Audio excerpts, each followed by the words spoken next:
Catherine O'Flaherty was born in a quiet Missouri town. She was a family-oriented young lady of French and English ancestry with a very traumatic childhood.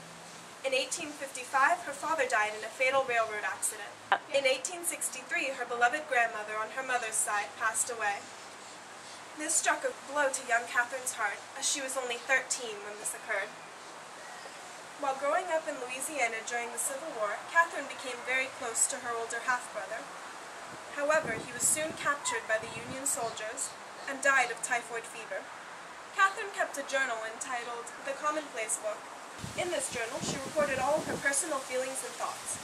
She wrote her first story, Emancipation, a Life Fable, in 1869, just before marrying Oscar Chopin. Soon after, she changed her name to Kate Chopin.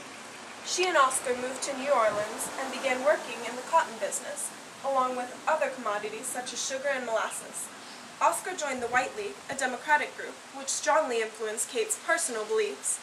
She herself frequented Grand Isle, a location prevalent in her novel, The Awakening. She had 6 children, much like other women of her time. In 1882, her husband Oscar tragically died of malaria, leaving her alone to take care of their children. Her mother died in 1885, and she published her first novel, At Fault, in 1890. In 1899, she published The Awakening, which received widespread criticism and protest.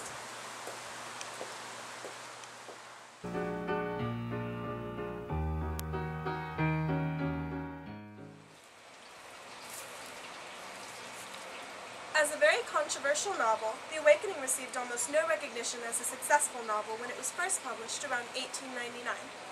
Due to its depiction of female sexual desire and a protagonist who chafed against social norms and established gender roles, The Awakening aroused more than a decade of widespread criticism for Chopin. In 1899, when it was published, the novel made only $102 in royalties, only $40 in 1900, and a shocking $3 in 1901.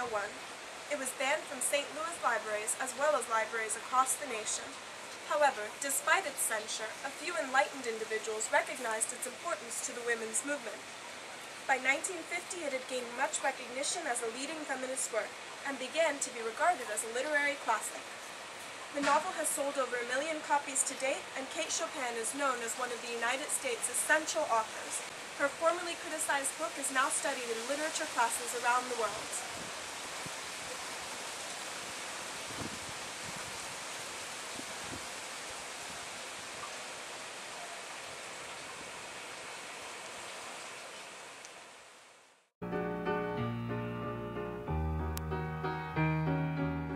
In the 1800s, women were regarded as the inferior gender, belonging to a cult of domesticity. They were expected to take care of the children, the home, and their husband without batting an eye. Additionally, it was socially expected for women to submit to their husband's rule. With the growth of support for women's suffrage in the late 1890s and its southward movement, the National American Women's Suffrage Association was created to give political equality to women. Kate Chopin was largely affected by the aforementioned movement and was inspired, as a feminist, to write The Awakening as a reflection of her social surroundings. In the novel, however, not all women are submissive to the cult of domesticity. A few, such as protagonist Edna Pontellier and her dear friend Mademoiselle Riez, believe they deserve the same freedom as the males who dominated the Creole social class they belonged to.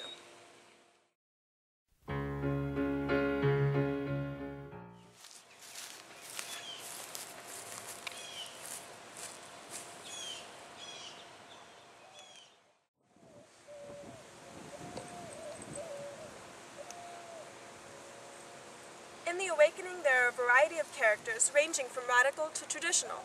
Edna Pontellier, the protagonist, feels trapped in the male-dominated society which surrounds her, even in her own home. Although she is expected to play the conservative role of mother and wife, she does not act accordingly.